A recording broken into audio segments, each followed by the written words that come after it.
All right. I believe we are live. Hope everybody's having a good night. I appreciate anybody that stops by and hangs out with me here tonight.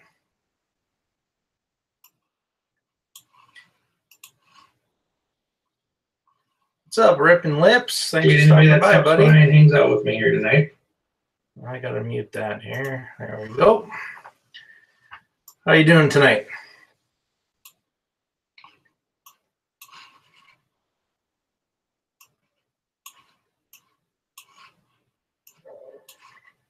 Move a couple windows around here.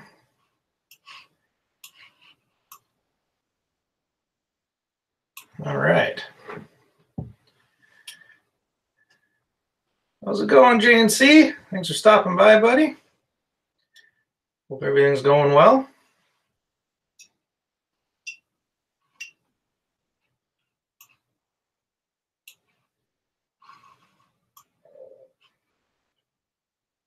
We melted some snow here today, so that's good.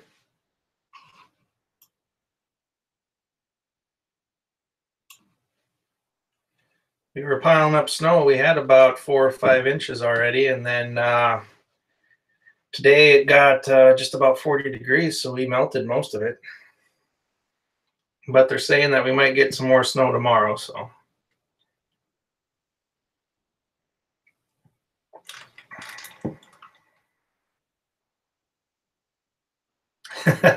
Well, I would definitely send you all the snow we have because we sure get a lot of it. So we ended up getting a really early snow this year, about a month ago, and some places not far from me got about 20 inches of snow. It didn't last for about a couple days.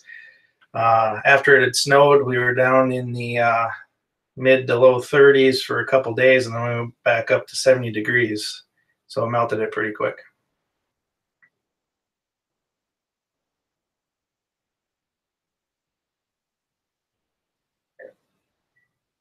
You're fishing? Where are you going fishing at? At the river? Or? How's it going, Farmall Fanatic?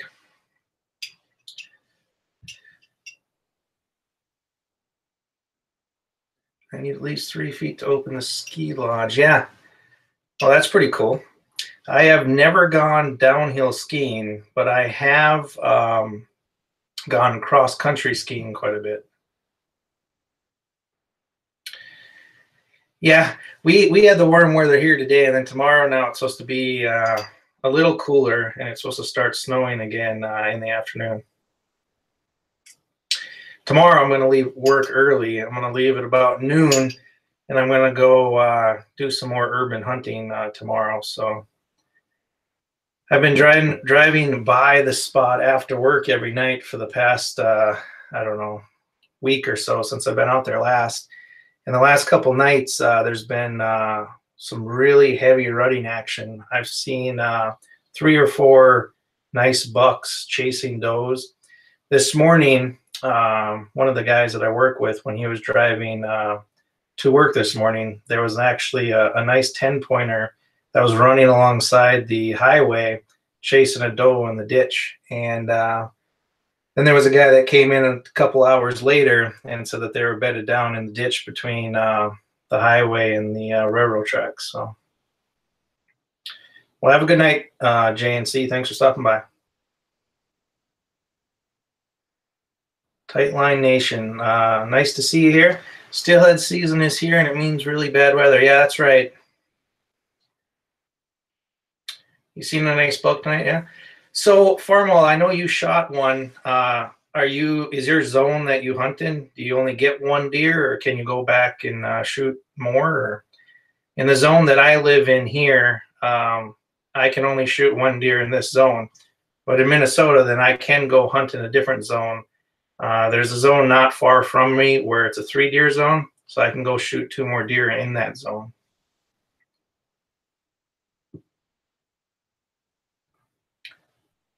Our firearm season just ended this last Sunday. I did not go out. I decided to skip it this year. I still want to get one with an archery. Oh, cool. Yeah. A buck and 2 does. Our muzzleloader season starts the Saturday right after Thanksgiving, and that runs for a couple weeks. If I don't get one with the bow from now to then, I think I will hunt the muzzleloader season.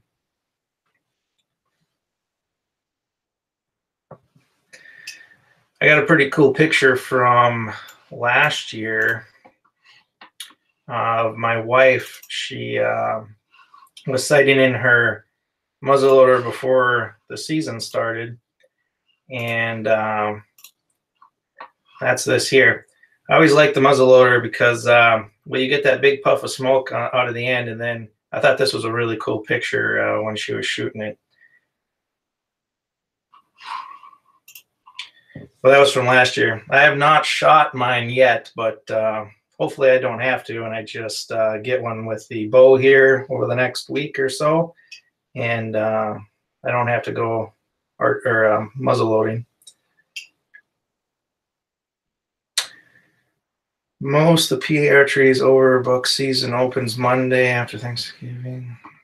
Cool. Our archery season opens up in mid-September and it runs through the end of the year. So it's quite a long season. Our rifle season just got over with this past Sunday. It opens up and is open for 1 full week and 2 weekends.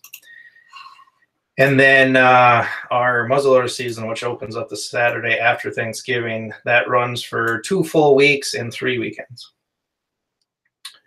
Hi, Chunky Cat Fishing. Thanks for stopping by. I appreciate it. Ozark Outlaw. How's it going, buddy? I just had my baby boy tonight. His name is Tanner. Well, congratulations, buddy. That's awesome. That is cool. My youngest boy was born this past April, so it's awesome having little ones around. Is this your first kid, or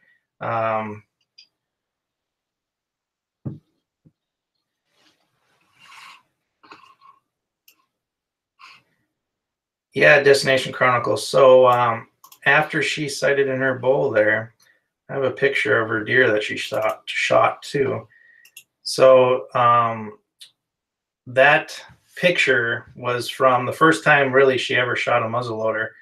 She hadn't done muzzleloading hunting before, and so she decided to do that and went out and shot this deer at 150 yards with that muzzleloader with iron sights, so it was pretty good. But she got that. It's a 10-pointer. That one scored just a titch under 130 inches. It had a 20-inch spread between the antlers, so that was a really good deer for her. How's it going, Travis? Thanks for stopping by. I hope your night is going well. Priscilla, how's it going? Nice to see you. I hope your night is going well. I know mine is. How's it going, John? Thanks for stopping by.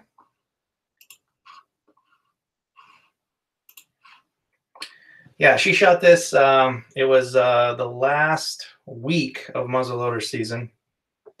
Like I said, at 150 yards with an iron sight, it's a pretty good shot with a muzzleloader. We were hunting a snowstorm. It had snowed that day out on a cut cornfield. This buck was actually chasing a small doe around.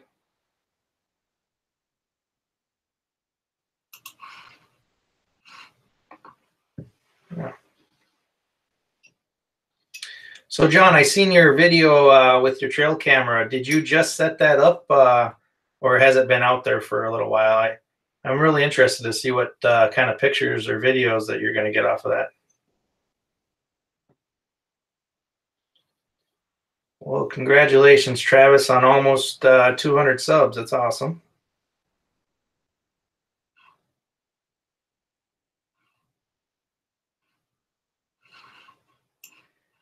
I know around here we've been pretty cold the last couple weeks, so all of our lakes have basically frozen up now. We're getting around that 4 to 5 inches of ice already, and there's guys out ice fishing. They started this last weekend. I have not gone out yet. I am going to wait another week or so before I go out. I really don't want to fall in the cold water. I have no desire to do that, so I'll wait another week and start doing some ice fishing today. Yeah, it's just been put out. Cool. How's it going, Joy? I hope your night is going well.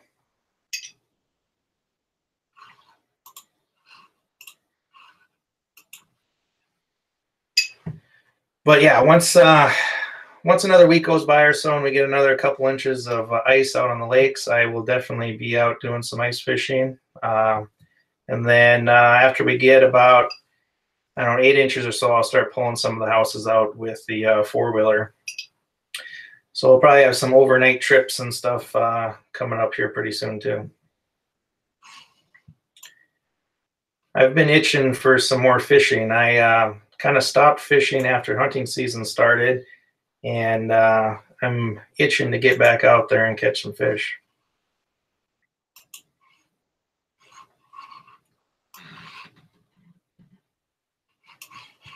We had, some of you might have seen this from my last stream, but I'll show you some pictures of the spear hole. We do some spear fishing up here too, where we cut a hole in the ice that's about 3 feet wide and 4 to 5 feet long. And we use wooden decoys and also live big sucker minnows. And we use a spear to throw down the hole at a fish. We can spear, we usually just spear northern pike around here. And that's what that looks like. So this is a hole that we've cut in the ice. We use these ice saws. And then we take that block of ice and we take it out of the hole. We put down a wooden decoy. That's what's kind of at the bottom left there. It's a white and red decoy. And that attracts the fish in. They come in to check that out. And then we throw a spear at them. I've always enjoyed spear fishing. I've done that for quite a long time.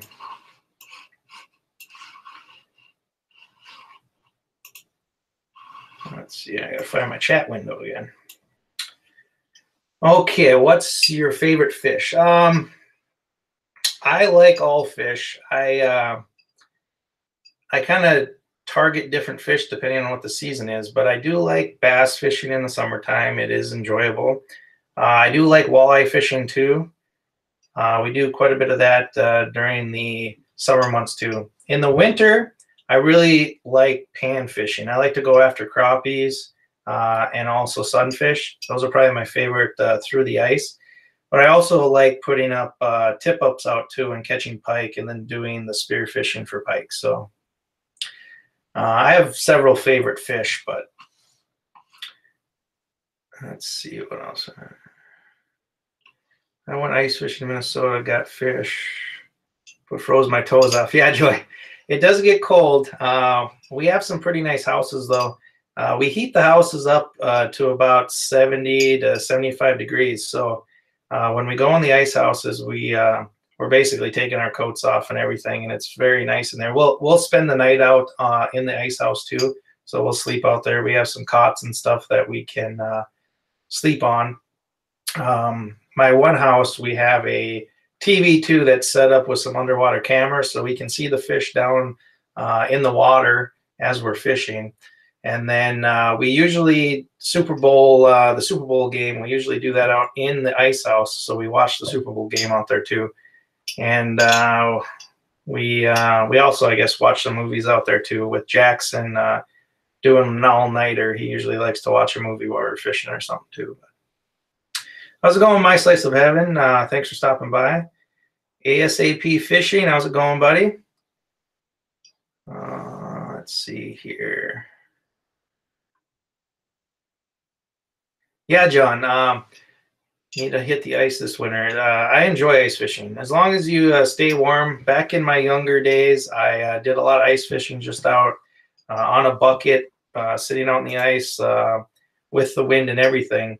But nowadays, I don't like doing that so much. I like to sit in a heated house or sitting in my car. I actually have a video, an earlier video of us ice fishing last year, where we're just fishing right outside the car windows. So we drive the car out there, we drill some holes just outside the window.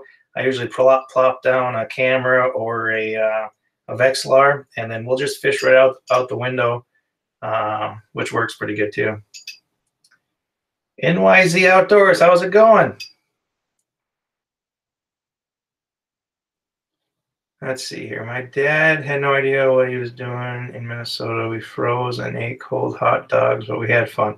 Well, that's good that you had fun. I have froze many times out on the ice too.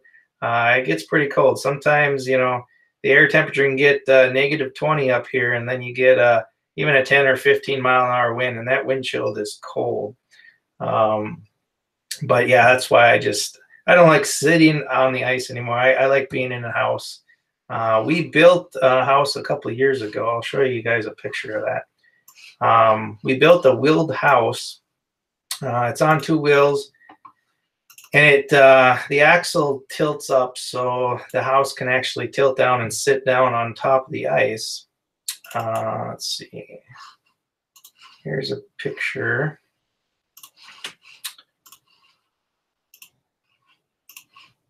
Here's a picture of that. So this is just a box that we built. It's an 8x8 box.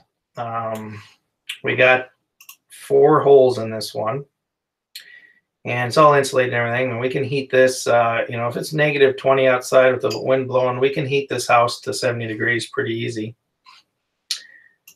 We took it out the first year before we painted it or anything. And here's some fish that we caught with it when we did an all-nighter out in the house.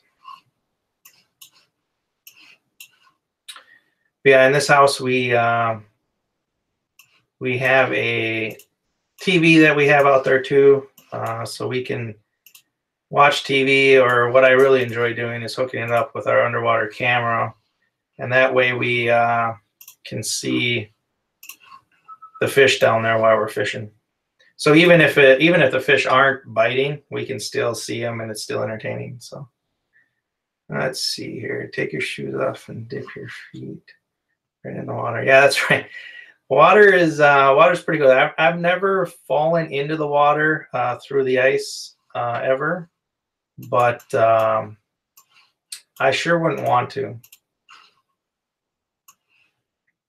I know guys that have fallen through thin ice. I'm not really scared of like getting caught under the ice or anything like that, but I don't want to sit in the cold water. We have a thing up here, they call it the polar plunge, where they'll cut a big hole in the ice, and people, hundreds of people, will take turns jumping into the water and then getting back out. They dress up in costumes, and it's kind of funny watching them. But I have no desire to go sit in the freezing cold water.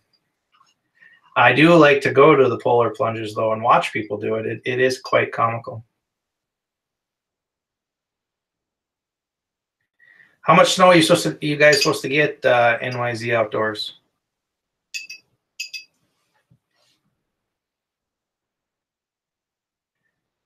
You should post some of your footage from the cameras that you put down the holes. Yep, we sure will do that, John. I really didn't have the idea of making YouTube videos last winter when we did fishing, so we'll definitely have some really good underwater footage in our ice fishing videos this winter. Not only will I probably put a camera on the spear when we do some spear fishing, but I'll get some really good underwater shots of us drilling holes through the ice, the fish down there, fish being caught.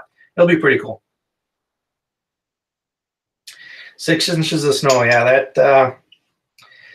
that sucks. It is the time of year, I guess, for it. We just got about 4 or 5 inches the past couple weeks, But today was our first warm day in a while. We hit like 40 degrees today, so most of our snow melted today. But tomorrow afternoon it's supposed to start raining and then snowing again too. So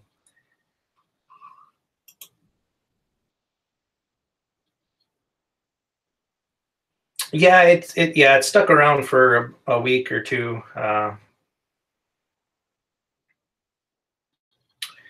I live in Minnesota. I live pretty much right in the center of the state. If you go to the center of the state and then you would go all the way to the west, I live pretty much right on the border of North Dakota and Minnesota, right in the center.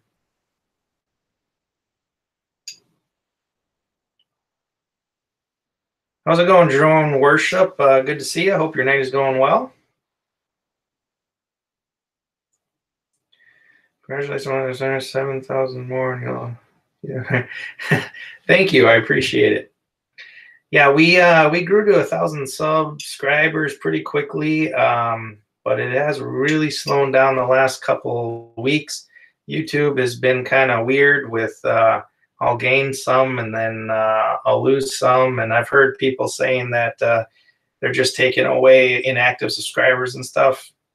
I don't really know, but it is what it is.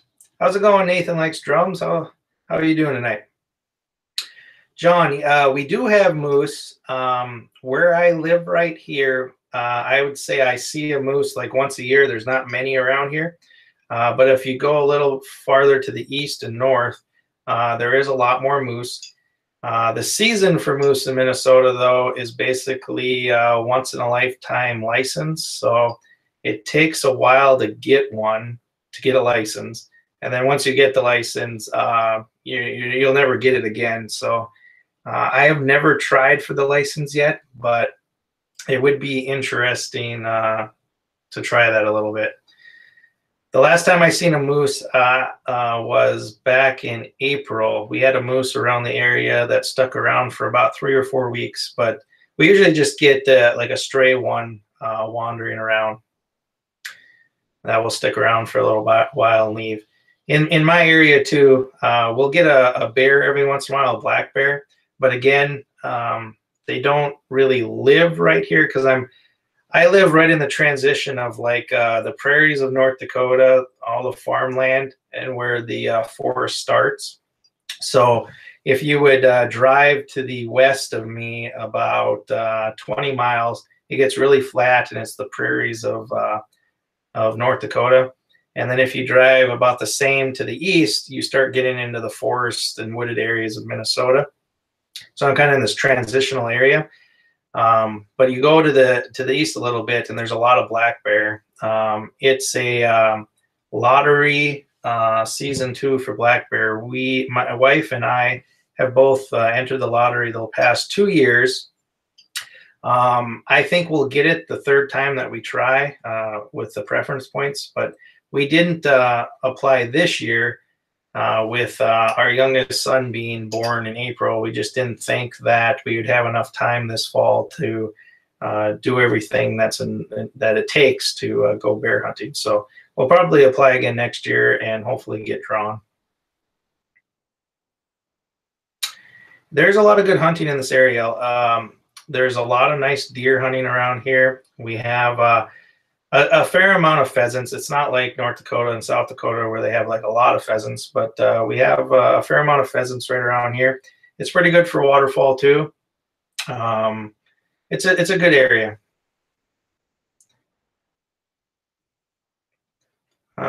First 1,000 was easy after getting extremely hard because YouTube tries to build your algorithm to keep things exciting, and you'll keep building followers. Yeah, that's right, Drone Worship. It's just a numbers game. It's not a sprint, you know. It takes time, and we're here for the long haul. I enjoy making videos. I really enjoy editing them. And the thing that I like about YouTube the most and making the videos and the whole experience, besides the community and talking to like all you guys and making new friends and stuff, I enjoy that like a lot too. But what's exciting for me is having this whole video library of Jackson growing up in the outdoors and all of the adventures that him and I go on. When he, gets to be 20, 30, 40 years old, and he can have all of these videos to look back on, that's pretty cool when I think about that. Especially, fast forwarding many, many years, or I hope it's going to be many, many years, once I'm not around anymore, and then he'll have all that to look back on and have all those memories in a video format. I just think that's really, really neat.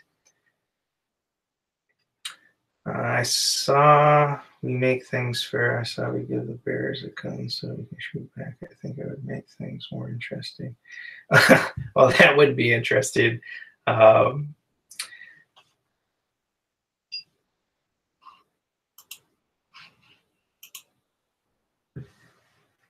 yeah, tomorrow, like I said, I'm gonna go sit in the stand tomorrow and see if I can't find a deer. They've been rutting pretty heavy, so hopefully one will walk by me within range. Sorry, just remember to give you a like. Oh, thank you, John. Yeah, if nobody has hit that like button, I sure appreciate it if you would.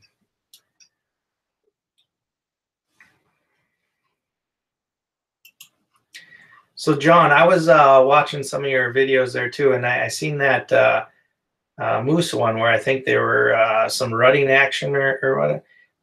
You guys must have a lot of moose around where you're taking those videos and stuff.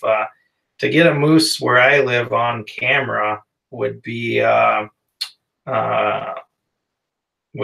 of rare. And for you to get that many moose on camera, you guys must have like a lot of them. I think you're in Maine, if I remember right?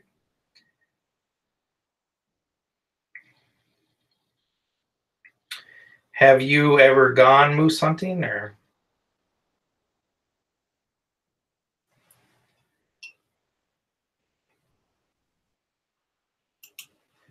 I've never gone moose hunting yet. Vermont, okay. Sorry. For some reason,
all right, sorry guys. I don't know. YouTube kicked me out of my own live stream.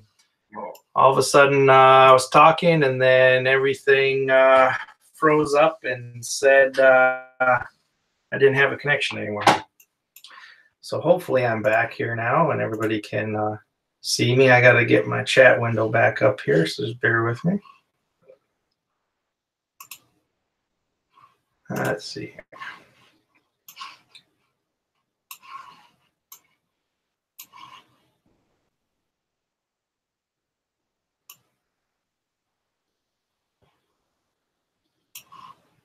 All right, I hope everybody can hear me and see me again.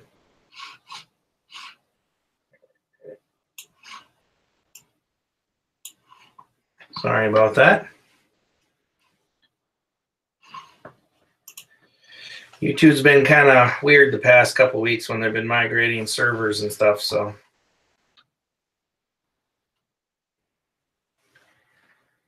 Want to trade some trail camera footage, and I could give you a shout out on a video, some moose footage. Yeah, John, I'd be open to that. Yeah, we'll have to talk about that more and see what we can do.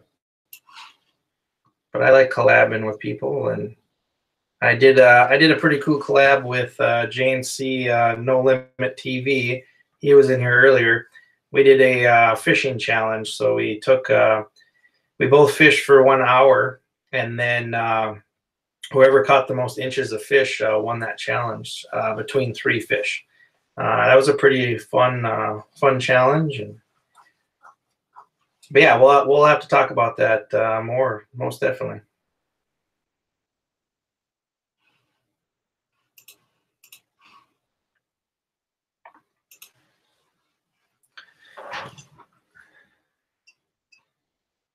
And how's it going, Dad? I didn't see you come in. Terry Joe Stahl, if people don't know, he's actually my dad. So several years ago, I sat on a deer trail in a creek bed, and after a half an hour, a moose got up from the tall grass 50 yards from me. Yeah, it's pretty neat. I do have one moose shed. I only have one of them, though. That was found around where I live here. Yeah, collabs are fun. I enjoy doing like a fishing challenge type collab. It's pretty cool.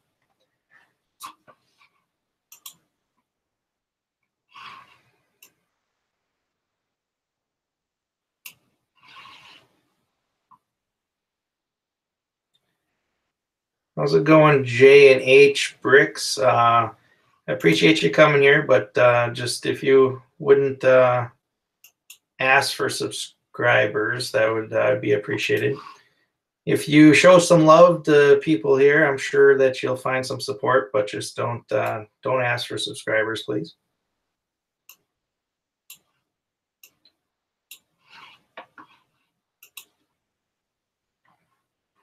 No, it's all right. I just, like I said, just don't openly ask for it. But you're all right. I know a lot of people here have no problem with supporting and stuff, but I will have to take a video when I go ice fishing. Yeah, most definitely. I would like to watch some videos too of ice fishing. I've been seeing some people post videos here over the last week or two from my area here. They've been going out ice fishing.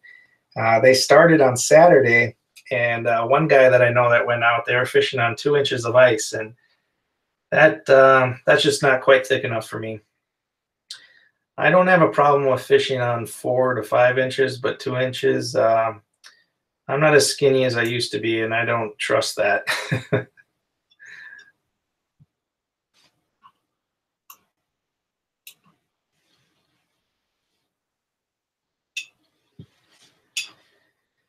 I know my dad is still in here. He shot, I think his first, I think it was his first ever buck this year with his crossbow. So that was pretty neat. He was out on in a stand, and it came by at around 10 yards, and he got that with his crossbow.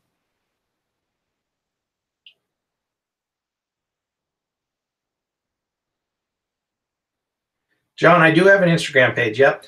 The links are actually in the description of this video here.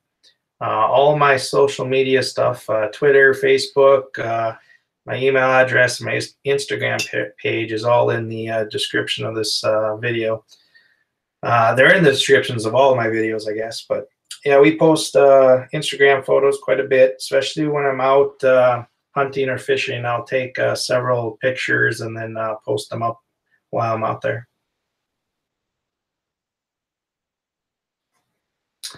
I look like Jack Black. I've never heard that one before, but thank you.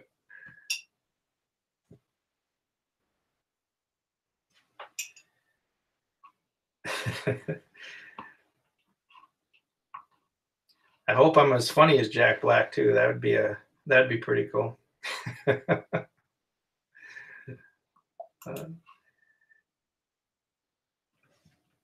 And just a reminder, if nobody has clicked that like button yet, if you would, that would be greatly appreciated.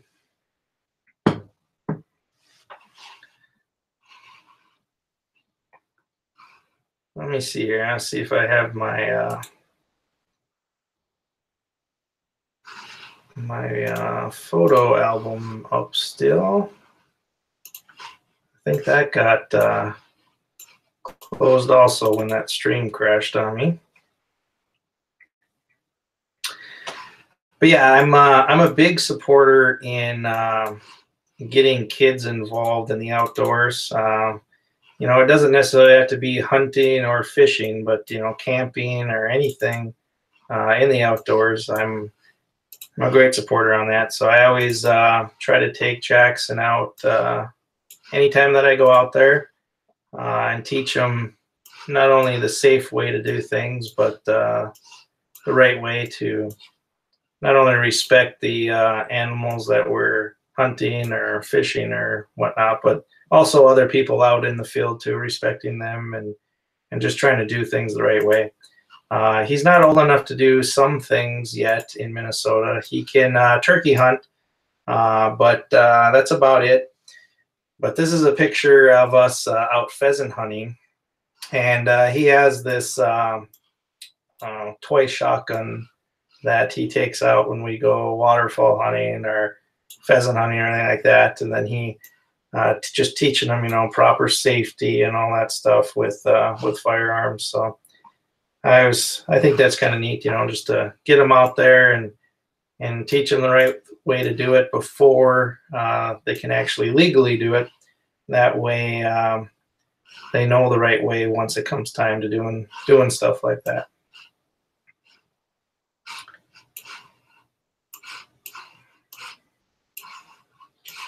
But he really enjoys. He'll do all day sits with me and everything. He'll sit out there from sun up to sunset and stay quiet and all that stuff. And he doesn't complain about it. He really does enjoy it.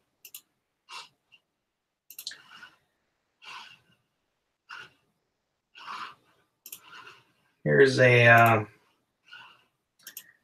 is another photo where he's got his face paint on and everything. We were, I believe, turkey hunting in this photo. So let's see here.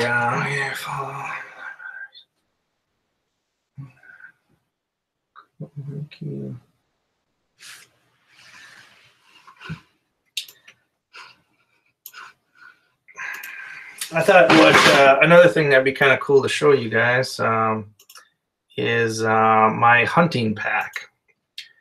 So I bought this hunting pack a few years ago from Cabela's. I got it sitting behind me here. So I use a backpack on basically every hunt that I go on. And this was something I bought from Cabela's. I bought a couple of these. I got one for my wife too, and for me. This hunting pack actually has a built-in seat. This seat is actually really comfortable. I can sit on this seat, and I have many times all day and do an all-day sit on it. And that just kind of folds up, and then it also acts as a metal frame for the backpack itself, so it's really comfortable. I always take this on turkey hunts, deer hunts, basically anytime that I go into the woods. It's quite roomy, and I can fit all my stuff in there. I'll also take another seat with me too, though. I like the seat on there, and just depending on the situation of where I'm hunting, this seat is a little higher, and it sits really good to where my to my length of my legs, so my legs don't fall asleep or anything like that. And then I also take a smaller seat with me. I don't have it with me right now, but that one basically allows me to sit on my knees, but put all my weight on the seat. And then when I need to take a shot, I just kind of slide off the seat, and then I'm on my knees so I can stand up straight on my knees, especially with archery hunting, and have a level shot. I do a lot of ground hunting. I don't do a whole lot in the tree. I do that every once in a while, but most of my hunting is from the ground. So I like to be comfortable on the ground. I like to have a seat that I can sit in all day, and I like to have two options. So when I go out into the woods, I can, if I can find a lower spot to sit in, I'll use that the backpack itself. But if I need to have a little lower profile, I like to have that other seat with too, and so I can kind of sit down. There's a guy that he used to have a YouTube page, a YouTube channel, but I think he only has a Facebook page now. But he's called like the Deer Ninja, and he does nothing but ground hunting, and he just sits out, next to trees and stuff, and he doesn't even use a blind or anything, and he sits just super still, and he's very successful from the ground.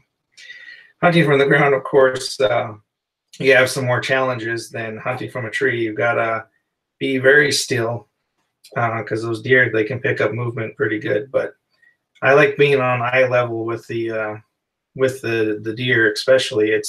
It's my heart starts thumping when you have a deer at 10 yards or even 5 yards and you're eye level to them. It's pretty crazy. Let's see, Wicked Fabs. How's it going, Wicked? Thanks for stopping by. I don't think I said hi to you. Yeah, it is a nice pack. Excuse me. I got that a couple years ago. It's been a really nice backpack for me. It also has this little cooler on the bottom, an insulated pack, so you can put your food and stuff in there, and it keeps it cold. It works really good for an all-day hunt.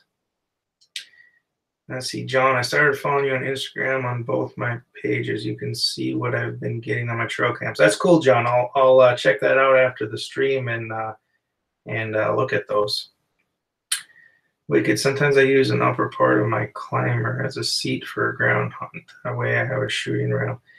Yeah, that's especially with gun hunting. It's nice to have something to rest on. That is a good idea.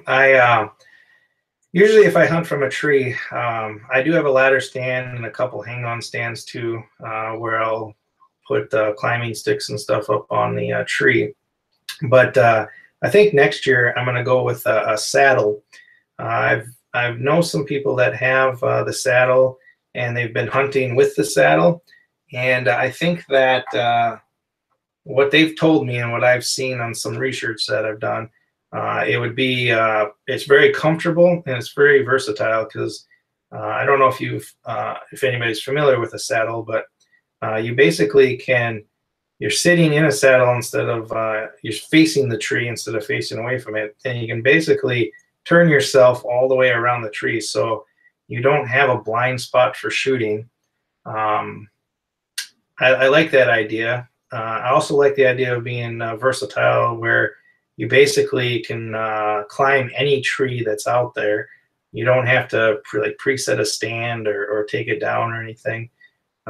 Especially with the urban hunting that I do, I think that would come in handy, especially in that scenario. So I think I'm gonna check that out this spring and try a few out and kind of go do that approach next fall. Sometimes I use the upper part of my climbing. Oh, I was hoping my string didn't freeze again, but I think I'm good.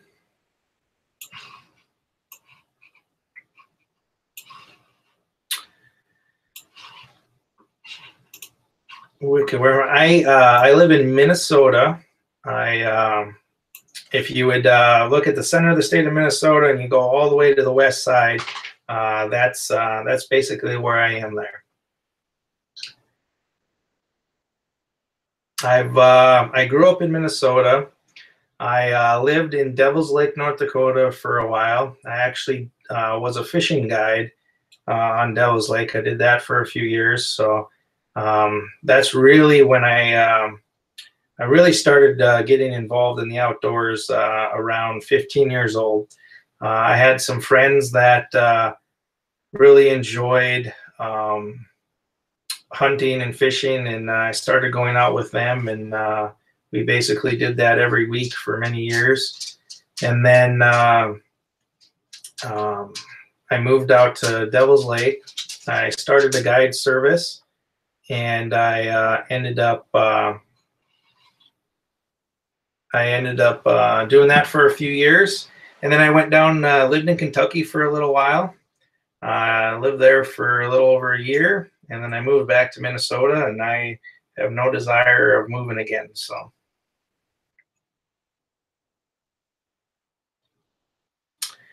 let's see here. Jane C. Terry. I'm gonna make Terry a moderator. Okay. So thank you, Jane C. for looking out for links and stuff. Terry's actually my my dad. I'm not really sure what he was posting there, but yeah, Terry is my dad.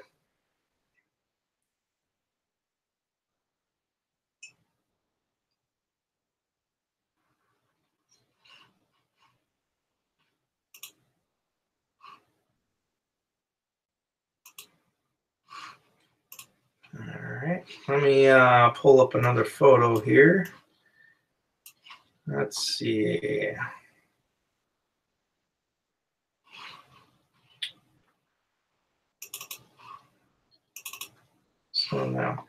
So these are pretty cool photos. When we're out, we do a lot of fishing, hunting. We're out in the outdoors quite a bit. We see a lot of really cool sunsets and sunrises around here. I have so many pictures of the sunrise and sunset. And it's beautiful. I've, like I said, I've lived down in Kentucky, which was also very, very cool too, with the rolling hills and all that stuff. This area though, because you can see so far and it's so flat, we have these awesome sunrises and sunsets. John, yes, I'll have to show you next time though. I do not have a photo on my.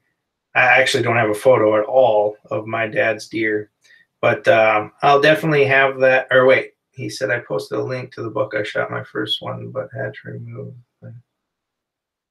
Oh, well, Dad, why don't you post that one more time, and then people can see it, because I don't have a picture of that.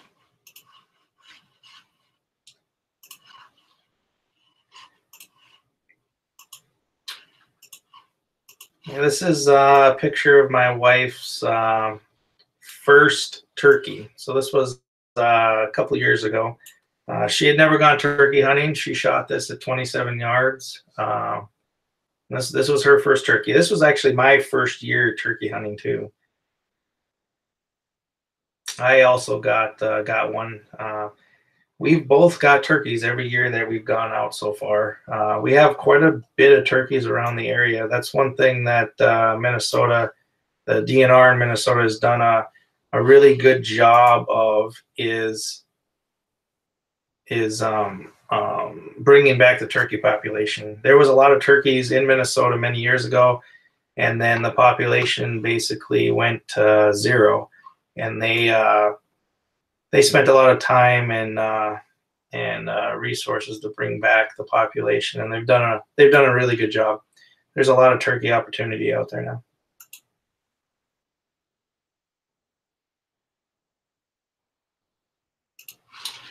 What's your about the S to S word? So I just Yeah, I would rather people not say that. I do have that stuff already flagged, I guess, in all the chats, so it will come up as a spam word. I have no problem with people supporting each other and stuff, but I would just rather not have people saying you like sub for sub, so forth and so on. And thank you for checking, JNC.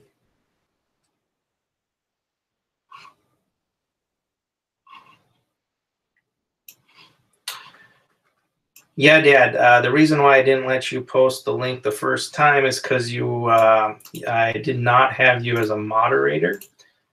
So that's why I didn't allow you to. You are now have that blue wrench, so you can actually post full links now. So.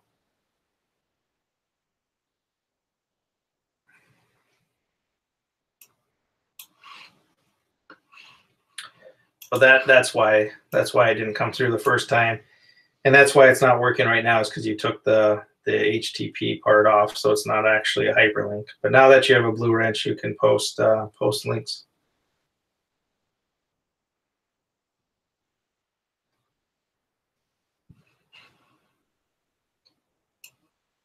There you go. Now I got to check this picture out too because I have not seen a picture of it yet.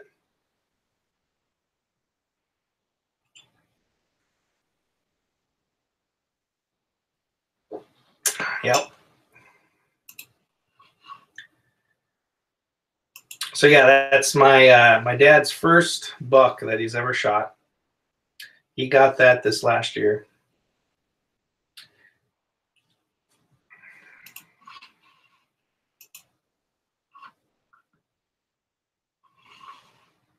He has shot. Have you shot 3 deer now, Dad? I think 3 or 4 deer in his life. I don't know if he'd want me to tell the story or not, but he hunted for, I think it was 25 or 27 years or something like that, archery hunting, before he actually got his first deer. So he was very dedicated in archery hunting, and then it finally paid off. And since then, his success rate has been much higher. Like they say, the first one is always the hardest one, and then after that, it gets a lot easier. So, yeah, JNC, they weren't. That buck wasn't quite as big as the bucks that you got on camera fighting the other day.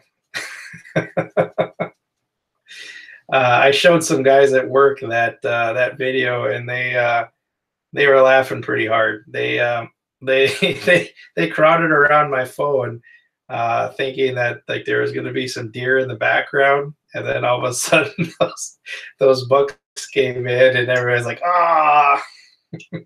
It was funny. And they said, well, that's kind of a unique thing because they've seen videos like that before with like one buck coming in, but they've never seen 2 bucks fighting. So that was pretty good.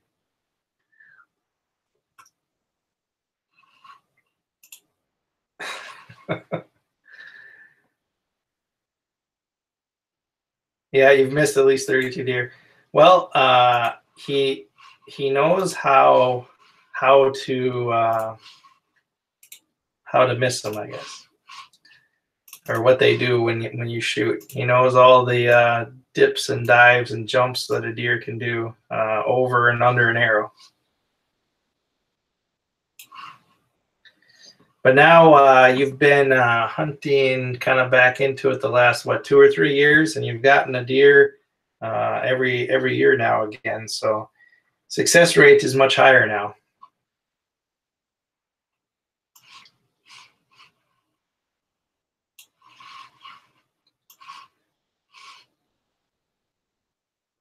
I haven't been deer hunting that much in my life, actually. It's only been the last like 3 or 4 years that we've done deer hunting.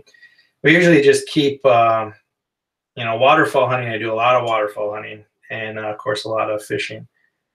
All right, John, you have a good night. Thanks for coming by. It's always good to see you. But we've gotten into the deer hunting a lot more the last few years, especially the archery hunting. I like that part of it. I do like the muzzleloader season too. But we've been pretty successful so far with our deer hunting.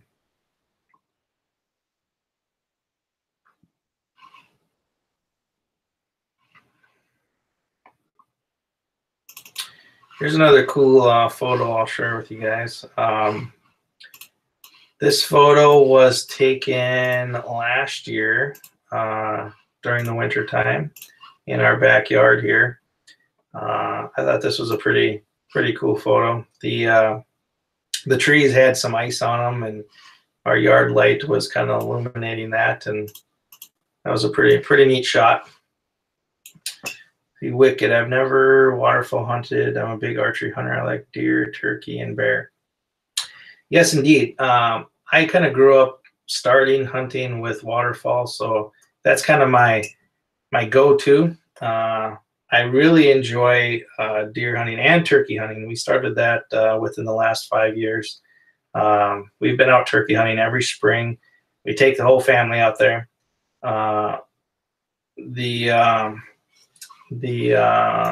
This past season, Jackson was actually able to go turkey hunting himself for the very first time, and I'll show you that turkey that he got. He let's see here. He was able to shoot it. He shot it with a 20 gauge and put a good shot on it. Knocked the tail feathers right off of it, but that was his turkey that he got this past year. And then my dad also went out turkey hunting this year for the very first time. He got a lot of shots at him. He was trying to get it with the crossbow, but he did not get one this year. But Jackson will be out next year too, trying for another one. So let's see, what got you into YouTube? So I started making videos this past turkey season. So kind of like what I touched on before, one of the really cool things that I like about making the videos, besides making new friends and the editing part, I really do like editing videos and recording and stuff. But I really like the idea of having like a video library of the adventures, the outdoor adventures that I was taking Jackson on. So when he gets older, he can have all those videos to look back on, kind of as a video library of our time that we've spent together out in the outdoors and all that stuff. And so I started making a few videos, and then I thought, well, why not upload them to YouTube?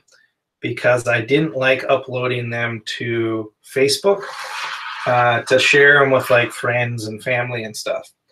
And when I did that, it just kind of like jumped into the next step where I was like, wow, I couldn't make videos for everybody instead of just, family and friends and stuff. So that's kind of what got me on the path of where I am today. I enjoy making the videos. I enjoy editing them, and I really enjoy having the video library, especially when Jackson gets older, and then even in hopefully many years to come, once I'm not around anymore, he'll have all those videos that he can look back on and show his kids and so forth and so on and so on. So that's really what got me to where I am today. And then I met all you fantastic people, and that's a really fun side of it too, is to have these friendships and this kind of back and forth, this community per se. It's really cool too. So how's it going, HSFL Paranormal? Thanks for stopping by, buddy. I hope your night is going fantastic.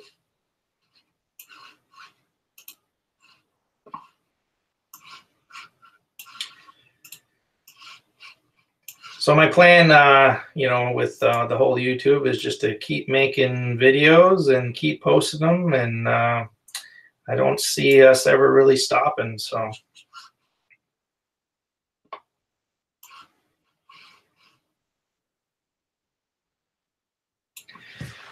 And I hope to, well, we just kind of switch with the seasons around here. So in the summertime, of course, we got a lot of fishing videos because fishing is big around here in the summertime, especially in the wintertime too. And then during the different hunting seasons and stuff, we'll just kind of post videos and of whatever we're doing. If it's deer hunting season or turkey season or whatever it is, we'll just make videos of that. So.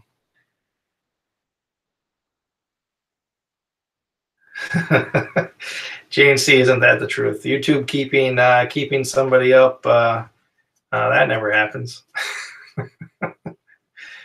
Well, even when I've started doing these live streams, the first one, I was like, all right, I'll go on for about a half an hour and then I'll be done. And then the second one, I was like, all right, well, I'll do about the same thing. And I ended up being on for a little over 2 hours. And I was like, holy crap, the time went by. And then I just look up at the clock right now and I see I've already been on for an hour. It sure doesn't feel like it. It only feels like I've been on for maybe 20 minutes or so, but time certainly flies when you're on YouTube.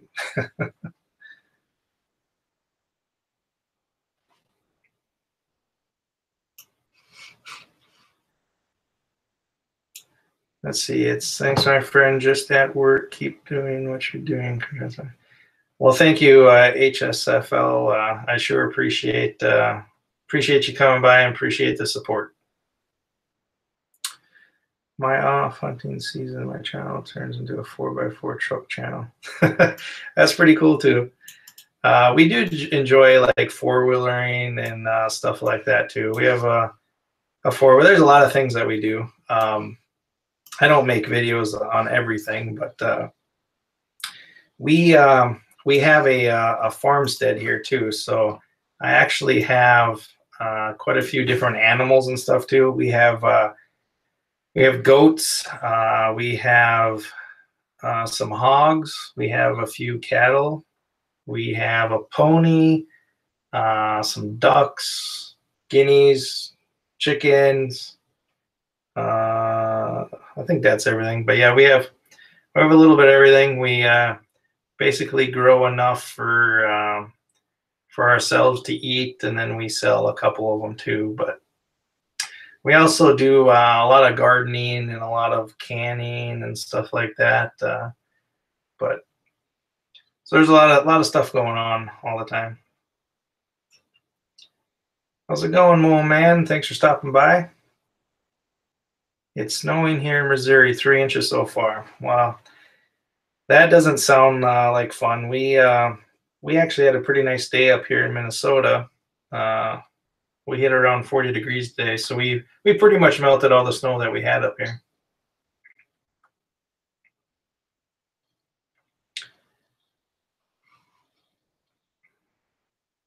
We were having a couple weeks really cold weather. We were down at like 0 degrees for quite a few nights in a row, which is a little cold for this time of year. Usually we're not that quite cold yet, but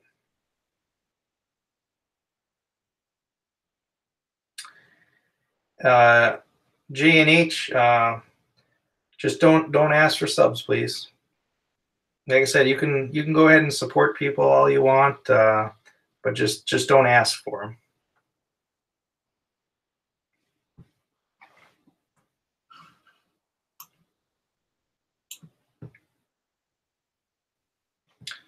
How was your night going, Mo Man?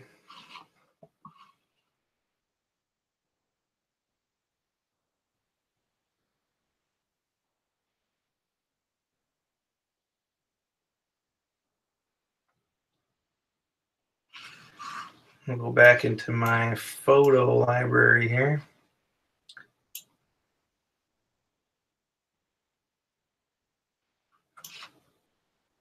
Let's see.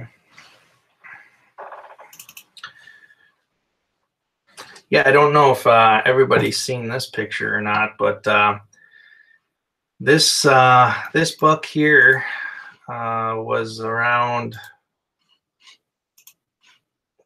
last year. I don't know if he ever got shot or not, but I have not seen him this year or anything.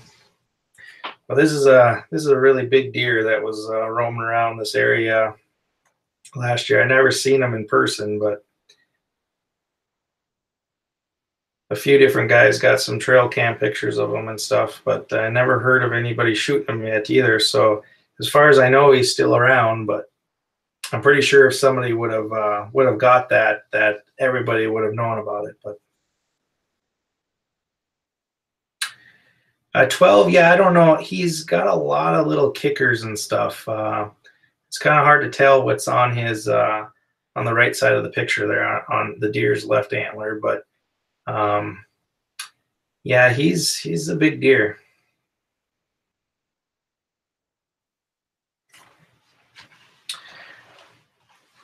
We hit a 10 point. Hit it with a car or I hope that's not what it is, but that's the first thing I thought of when I read hit. With a car? Oh man. It's never nice when you hit a deer with a car. They can make a lot of damage. All right, Wicked, thanks for stopping by. I appreciate it. Hope the rest of your night goes well. Yeah, when you hit a deer with a car, that's about what happens. Yeah, it totals it. I personally, I've never hit a deer with a car, but I've had a deer hit me. This was actually last year when I was driving home, and the deer were standing alongside the road, and it was dark out. I seen them, and I slowed down. I was only going 15 miles an hour when I passed them, and I passed the first deer. That one ran into the ditch. The second deer decided to run across the road and actually ran into the side of my Suburban. So I've technically never hit a deer, but I've had a deer hit me.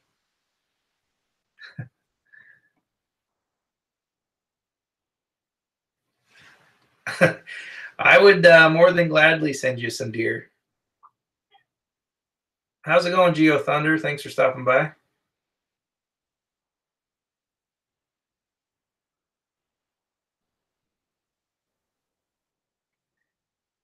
That's what happened when I ran into us. He was doing 50. Yeah, hitting deer going 50 miles an hour. That makes for a totaled car.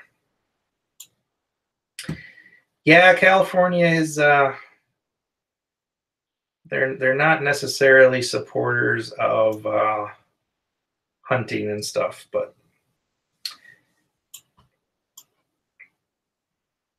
around here we're pretty lucky. We have a huge hunting community around here, so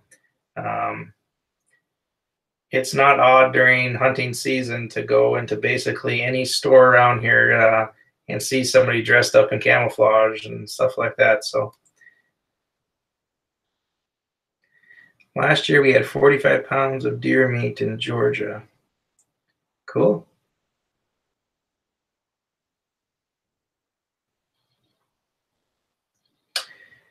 Yeah, HSFL. Are you by the fires and stuff then in California or no? Because I think I looked at that yesterday and there was like 16 active fires burning in California.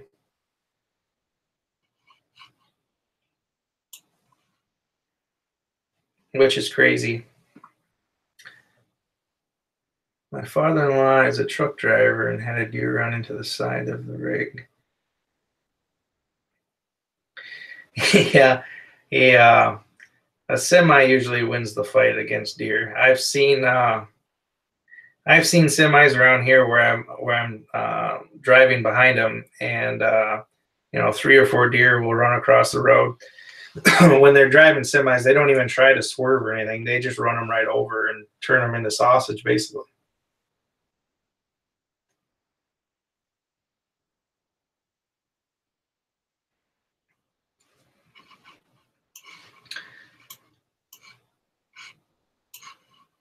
Okay.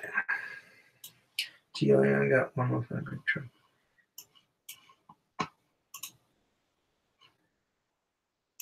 This is This is one of the deer that I had on my trail cam this year that I've been kind of going after. It's not as big as that other one, but he'd be okay too. This would be the biggest deer that I've ever shot with a bow.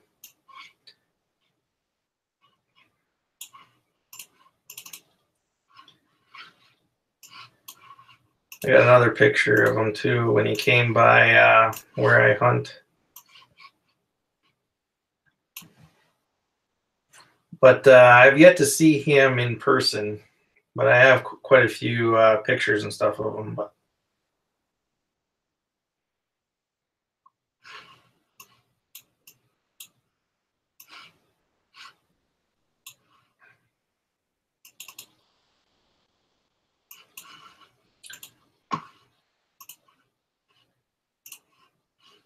But those are not the city deer that I've been hunting the last couple weeks. Those are at my other spot.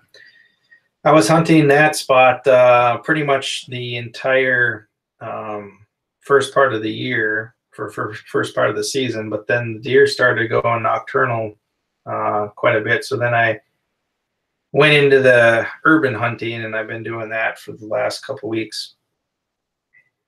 And there's a couple nice deer that I've seen in town. So hopefully tomorrow I will run across one of them, but we'll see.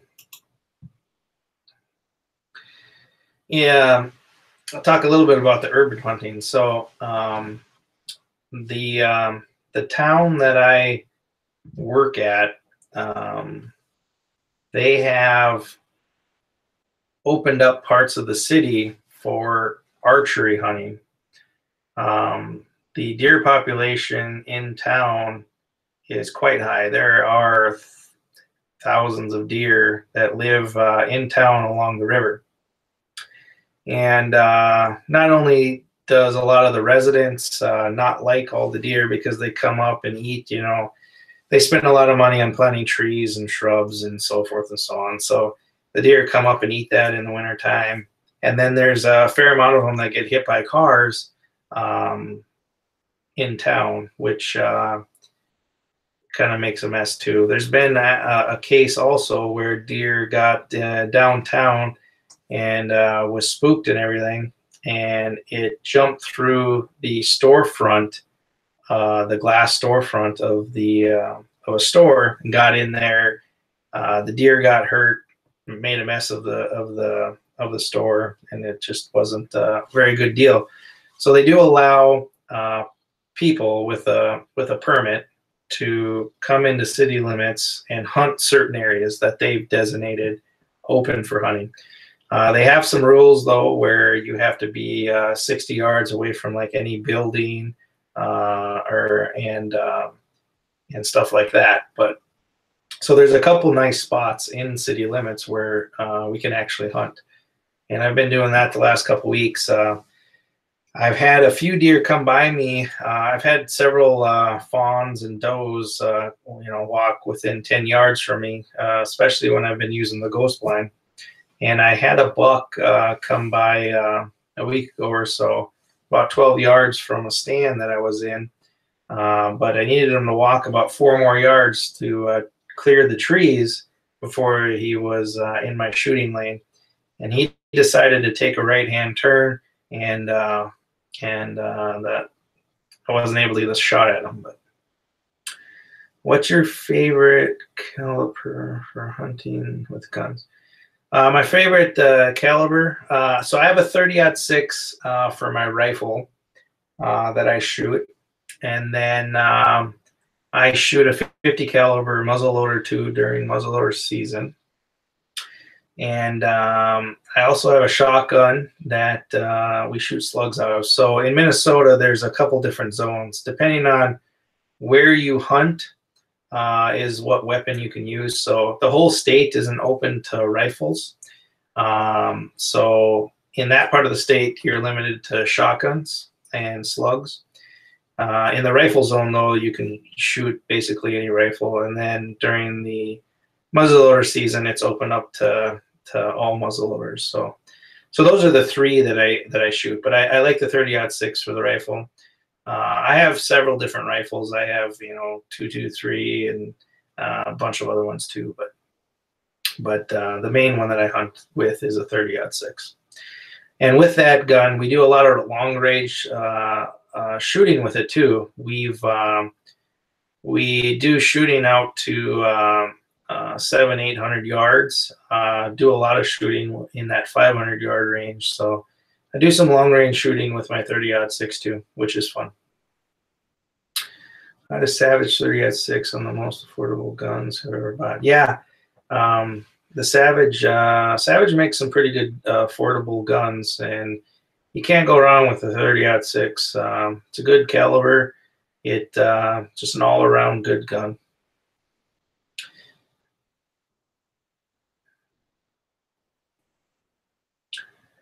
JNC, I really gotta try to.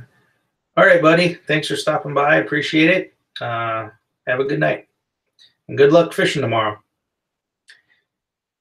If you guys are live tomorrow and I got a chance to jump in while I'm at work, I'll stop by and say hi.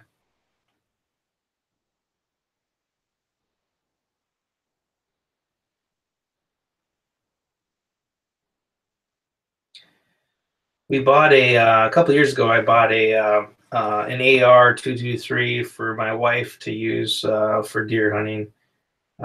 She's gone out with it a few times, but she hasn't gotten a shot at a deer with it or anything yet. But that's a good gun for her. It's not much kick and recoil is low and everything. So what I use for sidearms. So I have. I don't have like anything really big for a sidearm, but I have a 9mm and a 380 for handguns. The 9mm is a Shield. I really like that gun. It's a good overall. It's a cheaper, well-made gun. And then for the 380, it's a Taurus. If I wouldn't recommend buying a Taurus, I guess. I know guys that have had them and have been happy with them, but I've never been really happy with mine. It shoots really well about 95% of the time, but it's that 5% that just isn't worth it with me. I think a handgun should work flawlessly basically all the time. So keeping with the, that's a nice gun too. I haven't gotten anything real big. I have some friends that have some pretty big handguns, but I just haven't done that yet. I got 3 friends that have like 44 mags and stuff like that, but maybe one day. Here in Minnesota, you can hunt deer with a 44 mag handgun, so that would be kind of interesting to try that one year too.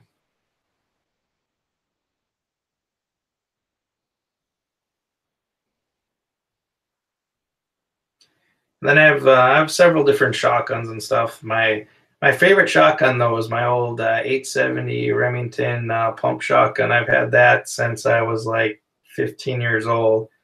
And that's the one that I use like 90% of the time. That thing has shot many ducks and geese and pheasants and other things, and it's never failed on me. It's always worked. I shoot really well with it. I've shot other nicer guns, but that one, I always fall back on that one.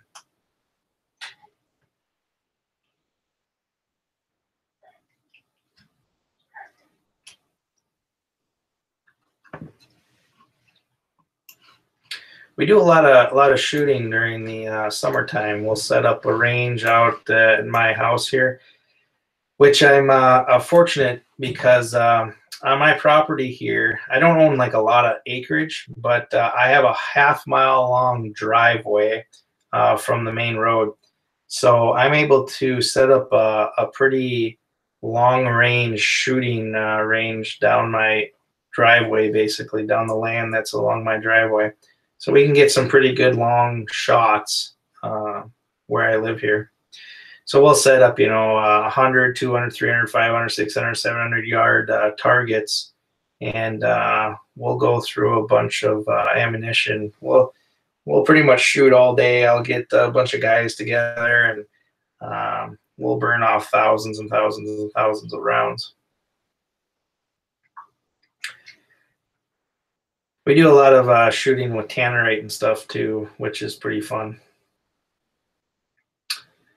I love squirrel too. Yeah, I've done a lot of squirrel hunting in my day. Not so much in the last couple of years, but I like squirrel hunting too. We'll probably get Jackson involved in that next year with the squirrel hunting.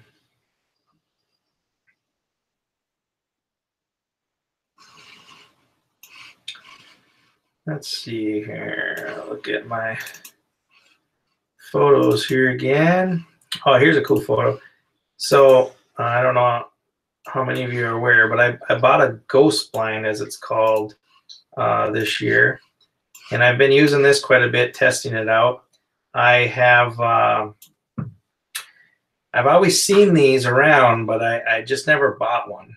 And I can tell you what, this is probably one of the best blinds that I've ever bought. I've used it probably about 10 times or so this year already. And it's just a versatile blind. It's a mirrored blind, so it reflects the images in front of it. It tilts forward a little bit, so it's not about 5 feet in front of it, it'll start reflecting on the blind. But for ground hunting, this has been really good. It's a light blind. It folds up. It weighs around 12 pounds, so it's not too heavy to take in and out of the woods and walking in or anything like that. And you can just plop it up anywhere, and it's instant camouflage to whatever it is that you're hunting. I'm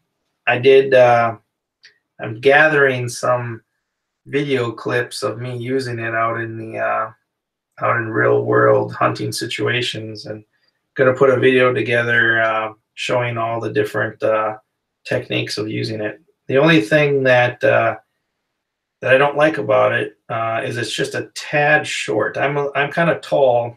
They do sell extenders for it, but I haven't bought those yet. But if a person is a little taller, it's definitely worth buying the extenders for it, just to kind of hide your head a little bit more. But I've had deer walk up to me within 5 yards from me so far with this and not know that I'm there. And I've had a bird fly into it. I was hunting in a cornfield kind of like this, and there was a bird flying around, and it actually flew into it. So it's been working quite well.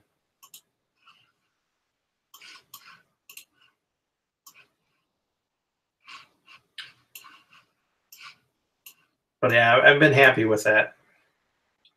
I really want to try to get a deer while using it, but I've passed up some. I early in the year I did have I had several opportunities. I did shoot at a deer out of it one night, but I missed. But I've had several opportunities since then that I've just kind of passed up. I've been kind of waiting for a buck, because the area that I've been hunting is there's been some good bucks around, so I've been kind of holding out for them. But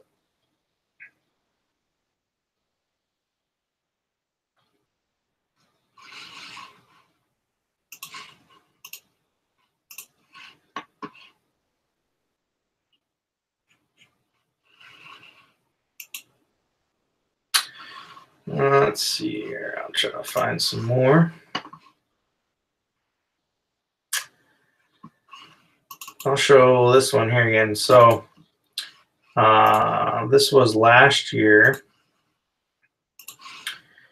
We did a lot of catfishing last year. I hadn't done a lot of catfishing in my life, So last year we really went out to try to target catfish and catch a big one, and we did. We ended up running into this catfish out in a lake that's not far from where I live here, and caught a nice one. I actually caught this on a jig and a leech.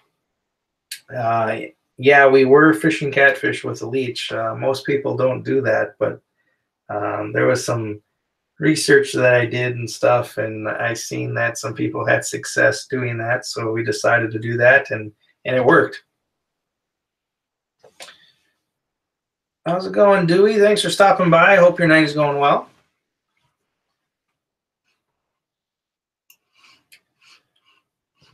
Yeah, that's my personal best catfish to date.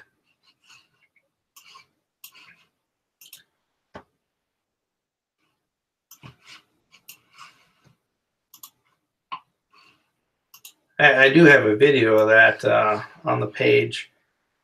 It's one of my first videos of us catching that. It took about 15-20 minutes to reel that sucker in with and land it. It was a pretty fun fight.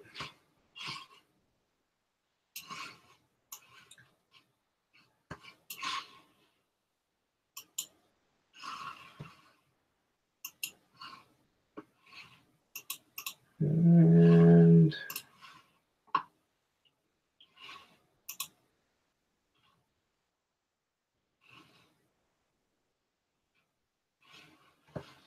see what else I got here.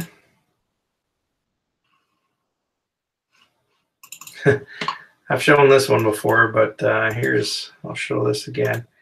This is this is last year during muzzleloader season, and it was cold out. I was hunting in negative 20 degrees that day, and my mustache was freezing up a little bit. It was a cold hunt, but I had fun out there. It was a nice sunny day, but super cold.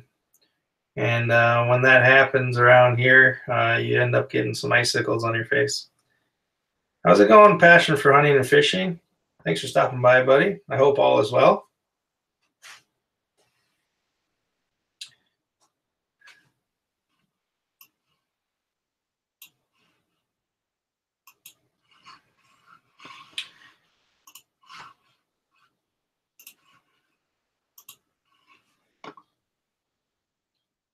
That's good to hear that everything's going good. Have you been on any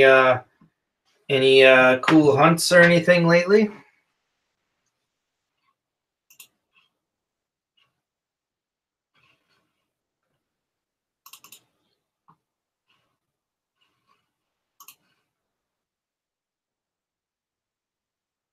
How's it going, Cast from the Hip? Good to see you. Just got a 10-pointer. Awesome. Congratulations. You get it with archery or gun or rifle?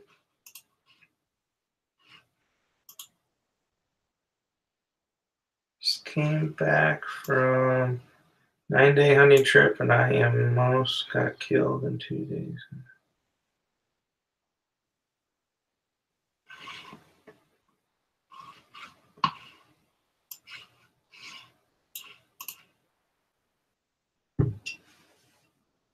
A 9-day hunting trip. That's pretty sweet, Passion. I'm glad that I made it back home with my friend, but I'll be going in a live stream tomorrow. We'll talk about it. Almost got killed. Oh boy.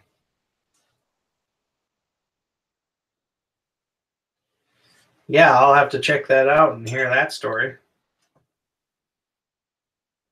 With a muzzleloader? Awesome. Our muzzleloader season in Minnesota here starts on the 24th. So I got a little bit of time before our muzzleloader season starts, but I enjoy hunting the muzzleloader season too. How's it going, Tennessee Deer Stalker? Hope all is well with you.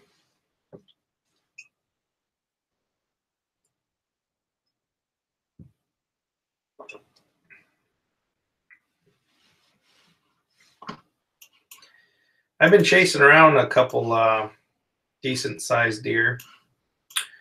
I'll show those pictures again.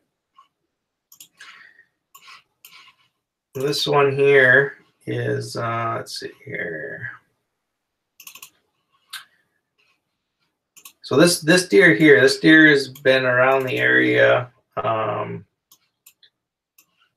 for a little while, and I have not heard of it being shot or anything yet. So as far as I know, it's still around. I have not seen it in person now. Here it is.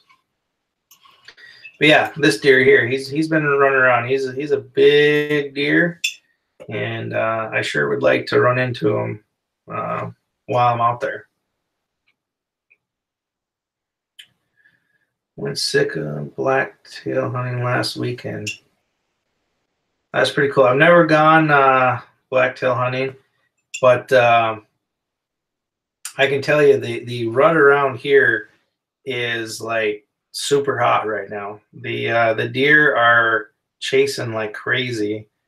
I've seen so many bucks cutting trails and looking for does. It's really hot right now. I used to only hunt with a muzzleloader all season. Now I own a Henry 44. I do enjoy muzzleloader hunting. With a 357, that would be cool, getting a deer with a 357. Good to hear, Ed. Dude's bucks were rolling up and seeing if we were those. Yeah, it's crazy. The bucks are just, I mean, they're chasing. There's been so many bucks that are running alongside the road too. It's like they're in that they're at that time right now where they just don't care about like anything other than finding does. So I'm gonna actually leave work early tomorrow about noon, and I'm gonna go out and sit in the stand tomorrow, and hopefully run into one of them. I've still been holding out for an archery deer, but once our muzzleloader season opens on the 24th, I'll definitely be trying to get one with a muzzleloader. Our archery season goes until the end of the year, so I really have plenty of time. But once it starts getting 20 below and stuff, I'd rather be ice fishing in a warm ice house than deer hunting in a stand.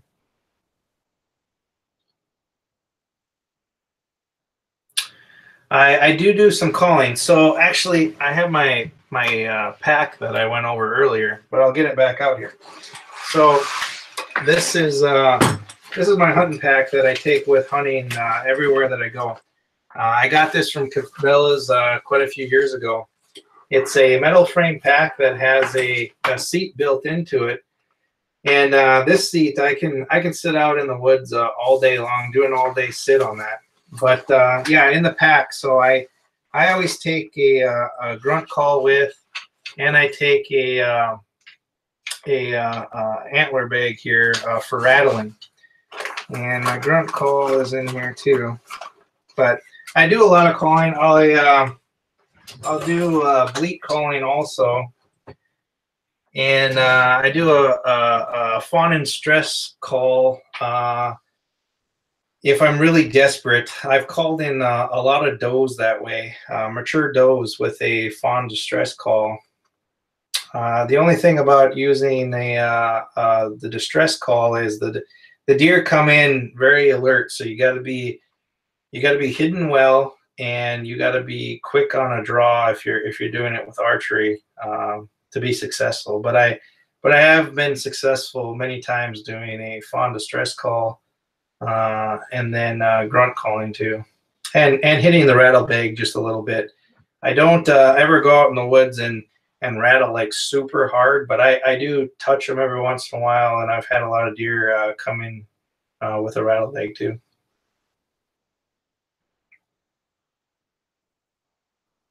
But I use that pack basically for all the hunting that I do. If I'm turkey hunting or deer hunting or anything, I'll pack in with that. It's a really comfortable pack to wear. It's got that frame, that metal frame, so it sits well on your back, and I can haul a lot of pounds of gear out there, and it'd be very comfortable. An extinguisher call. So that's the same call that I have too. I also use an extinguisher call. I like it. I have no complaints about it. It has worked well. I've used a few different ones throughout the years, but that is what I'm currently doing. Let's see, a perfect whitetail pack. Good to know what the fauna starts to call. I was scraping, brushing around, and I lost a couple of bucks rubbing that. Yeah, that's right. I mean, you know, sometimes a little bit of noise walking in and stuff, especially this time of the year, is not a bad thing. You know, scraping, rattling branches and stuff, and stuff like that actually helps. Even kind of like pawing at the ground and stuff can get a buck to kind of pique its curiosity and come in too. I do a lot of ground hunting, so when I'm sitting on the ground, I make sure that I'm just concealed very well so that they can't pick up my movement. And you know, I'll rustle some leaves or you know, kind of pat the ground and stuff too, especially this time of year, just to kind of sound like a deer doing its thing. As long as they can't pick up your movement, you're usually pretty good.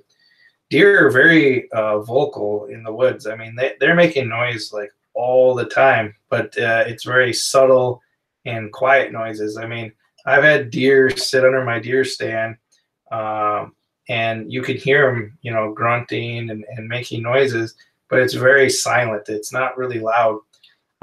This time of year, of course, a buck is a little more loud. Their grunts are a little louder, but they're always making sounds. So subtle sounds and stuff in the woods has always been helpful. So I will, you know, make some sounds here and there. I'm not just sitting out there perfectly quiet, but I'll never make a bunch of sounds if I'm not like concealed very well. As long as you're concealed, because if they pick up that movement and peg you because you're making sound, you're already giving them an idea of where something is. And if they can peg your movement or your silhouette, then it doesn't help. But he called in 4 bucks in 2 days with the same spot, including his cousin's first deer. Yeah, I mean, the extinguisher call has worked real well with me too. I've heard some people not like it. They think it's cheaply made and stuff, but I've had it for, I think, 3 years now, and it's always worked well for me. I don't have any problems with it. Let's see, good to hear. And Kodiak's all about wind scent control. You put our buddy on ice before watching. Yes, that's right. I mean, wind, you always got to watch that wind and scent control. That's a big key in it too. Yeah, most definitely. Those deer can smell you a long ways away, and a lot of times they know you're there, and you have no clue that they're even there, especially walking in and stuff. So I'll show you here in my pack. So I always have some scent spray and stuff with me too, but I have 2 gloves. I have a thin pair of gloves that I always wear, and then I have a thicker one, so when it gets colder, these ones fit inside here very well. But I always wear gloves when I'm out in the woods walking in and hunting. So I try not to touch like trees and branches or anything with my bare hands. I always try to have gloves on. Try not to leave as little scent as I can walking in. I've had deer walk up trails minutes behind me when I'm walking in. They hear me a little bit and they think it's another deer, so they get up from their bed and they start walking up the way that I come in and not detect me. Before I started wearing gloves and being really mindful of what I'm touching and not trying to leave scent coming in, I've had deer, come and they put their nose on that branch that I touched or whatever, and they detect that. So gloves are definitely a good tool to have when you're out in the woods and not try to touch things with your hand and leaving that scent behind. Some other stuff I use too. I always have some sort of scent in a bottle. I'm a big believer of using these spray bottles. I think this is the best way to not only use the scent, but it's a lot less messy. The other containers where you unscrew the top and you're putting a wick in or something, or pouring some out on some kind of sponge or something, that's really messy. I like these little spray bottles. They're cheap to get and they work really well. I just keep refilling them up, and I can spray the side of a tree or a post, or even one of those wicks. You can sit there and spray it. I think this is really the best method to using scent, is one of these little spray bottles. How's it going, Kelly? Thanks for stopping by. It's good to see you. Hope your night is going well. And I've used a lot of different scents throughout the years of hunting. A lot of cover scents, different doe scents, and all that stuff. I don't really prefer one over the other. I mean, I've had all of them work. It's more just a preference thing, I think. But see what else I got in here. Yeah, I always have a face mask. I always wear a face mask when I'm out there. So I have a few different ones that I take with in my pack all the time. I take with some face paint and stuff too. So if for some reason, especially in like lower light scenarios, I'll take my face mask off. With me wearing glasses, I don't know if it's just me or not, but it gets to be hard to see in that low light in the mornings and at night there. If I have my face mask on, it's easier for me to see if I have it off. So I'll have some face paint too that I'll put on, just depending on what the situation calls for. It's kind of all that I have in there right now. I got some other stuff sitting on the table, but I can talk about this. These are the arrows that I use while I'm archery hunting. So I shoot an Easton Access arrow. I've tried many different arrows throughout the years. I like this area just because of the smaller diameter. I get a lot better penetration with this arrow than anything else. I shoot 125 grain broadheads. These are the Thunder heads. I used to use mechanical broadheads, but I've had some bad experiences with them. I've had bad experiences with them breaking, where I've never had a bad experience with them not opening, but I've had them open up and then the blades breaking off when they're entering and hitting bone. So it's kind of just my preference. I like a solid broadhead like this. I do not use mechanical broadheads on deer. I will on a turkey, but not deer. And then I do shoot the Luminox, the illuminated Nox. I like those because it's a lot easier to find your arrow after you shoot. I've sat and looked for my arrow for a long time, especially in cattails and taller grass and stuff. And with the Luminox, it's a lot easier to find them. Let's see here. Well, in my experience, the mechanical broadheads, and I've shot many different brands. I've tried different brands. In my experience, I've had them fail. It's not like a high percentage of failure, but I've had out of, I don't know, I've probably shot them. I would say I shot at an animal with the mechanicals probably about 30 times, and I've had it fail 5 times. I've had them, the blades break off. basically they've fallen apart. They're not quite as strong. Now they make much bigger hole, of course, than a fixed broadhead, but in my opinion, they're just not as reliable. And I'm always looking for the best equipment that will give me the best chances of making, a clean kill and everything. And I know that they make a bigger hole, and if you don't hit anything hard, I say that they are better. But if you hit a bone going in, I've had them break before, and so I don't use them on big game anymore. I do use them on turkeys. I think they work very well on turkeys, but for deer, I don't use them on deer anymore.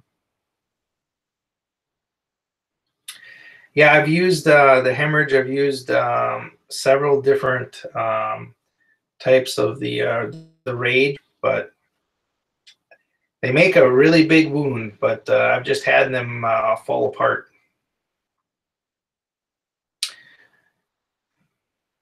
And again, that's just my personal opinion. I mean, somebody's got to, you got to pick the gear that's right for your situation and what you're comfortable with. But in my personal opinion, I steer clear of them for big game. But there's a lot of guys that use them and have success. But I've just had a few bad experiences with them, and so I switched back.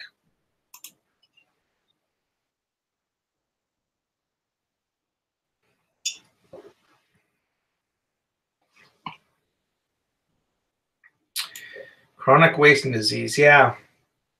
I no longer use the Venus, I think, because of it. Yeah, chronic wasting disease is scary stuff. We have a couple areas up here in Minnesota that are considered chronic wasting disease zones. So there's a lot different rules in those zones where they've found it.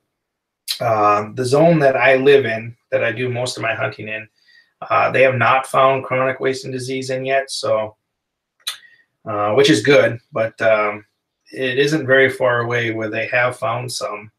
And the DNR have actually hired people to go in and take out and thin the population way down. So I don't know what the long-term effects are going to be of that disease, but it is scary to think that what might happen with the chronic wasting disease.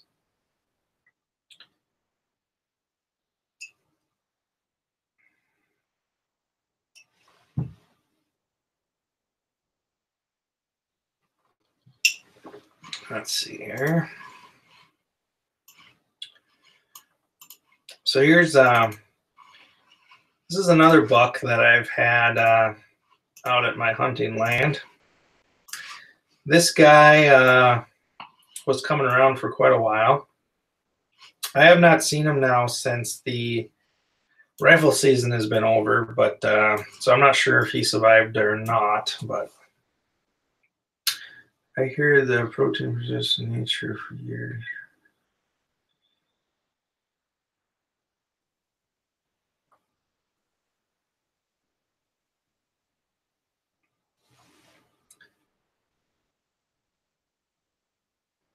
Yeah, the disease has been around for a long time in nature and stuff, but yeah, it can live in the soil for a long time.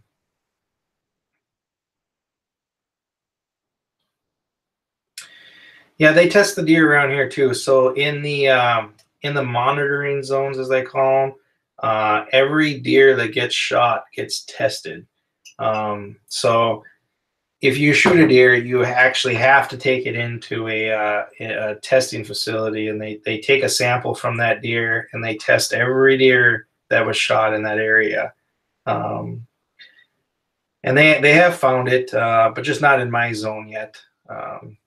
I hope they don't, but it is a couple hundred yards away from me, or I'm sorry, a couple hundred miles away from me yet.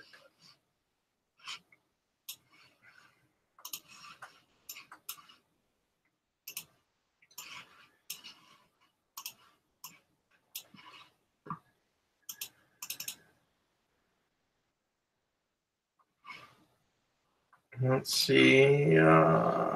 See if I have any other pictures here.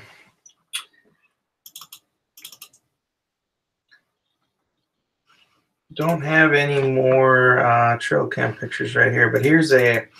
I showed this one earlier, but I'll show it again. This was sighting in the muzzle loader. I thought that was a pretty cool picture. This is my wife sighting in her muzzle loader, and we got a picture with the puff of smoke coming out of the end of the barrel, which I thought was pretty cool.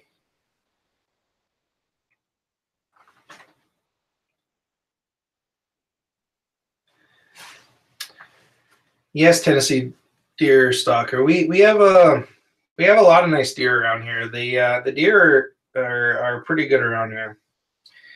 The population is high, and we have a lot of nice deer running around.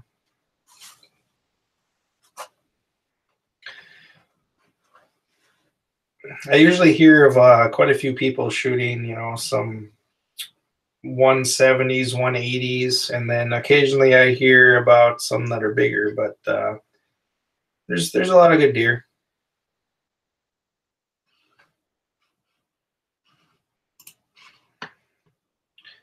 I haven't shot a big one yet, but just a matter of time.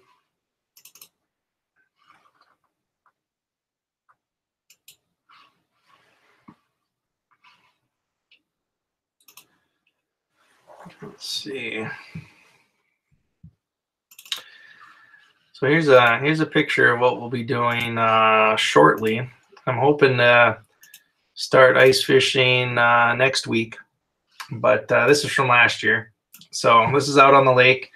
The black house that's in the background there, that's my spear house, and then the red house that's right behind the my wife there, that's our other house, which is just an angling house. But we'll be out ice fishing here in a week or so. There's some guys that have already started, but I'm gonna let the ice get a little thicker before I start going out.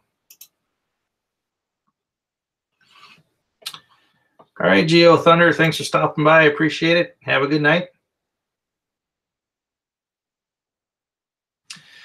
Been at least up in Ohio for a few years. I sure hate not seeing those big boys. Yeah, Ohio has some really big deer. I've never hunted around there, but it's a good state to hunt. My 10-pointer weighed 176 pounds. That's a pretty good deer.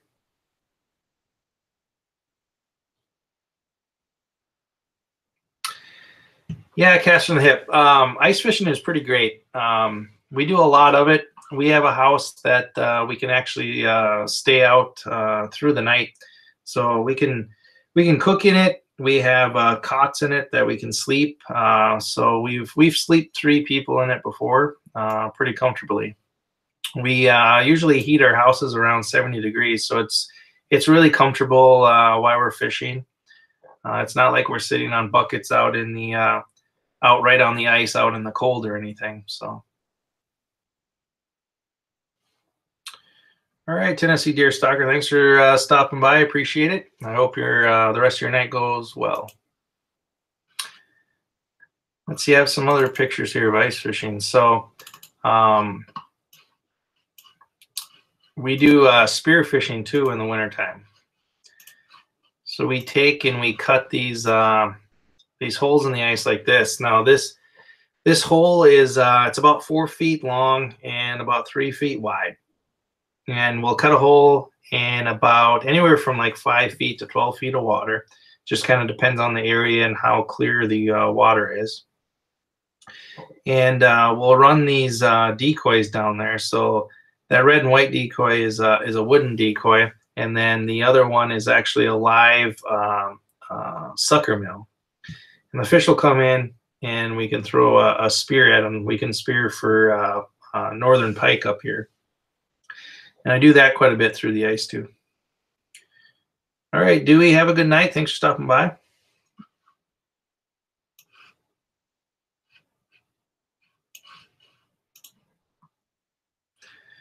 The spear we throw is kind of like ones that they use for frogs, but it's bigger. But it's a tine spear. That's just a bigger version of a gigging spear, I think is what they're called. Yeah, it's a big thing. There's a lot of handcrafted fishing decoys, and it's actually a big thing up here. There's people that collect them, and there's competitions and stuff for handcrafted decoys. They're hand carved, hand painted. It's kind of interesting. There's a lot of people that get into that. Well, this is my wife. Last year, she actually speared her first fish. She had never gone spearing before, so that was her first northern that she's ever speared through the ice.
All right, I'm back.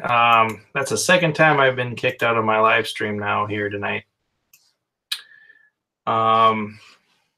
Google has been, or YouTube has been pretty crazy the last couple of weeks, kicking people out of their live streams and not being able to log in on them and everything. All right, Cass from the Hip, thanks for stopping by. I hope you have a great night. I appreciate it. I actually think I'm probably going to end this stream here at 10 o'clock my time, so just a couple more minutes. But I do appreciate everybody stopping by and hanging out with me. I always appreciate the support and listening to my my ramblings on my hunting and fishing stories. I actually kind of want to, in the future, maybe do like some Google Hangouts with other people, and other people can tell their stories too, and kind of do it as a group live stream. So we'll probably start that in the next couple weeks or something. So, and if anybody's interested in doing a stream like that, a Google Hangout, just send me an email or a message or something, and we'll get something put together.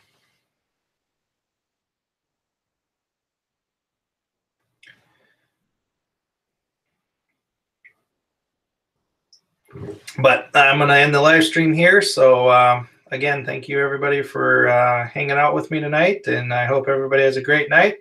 And until next time, remember to take a kid on an outdoors adventure. Good night, everybody.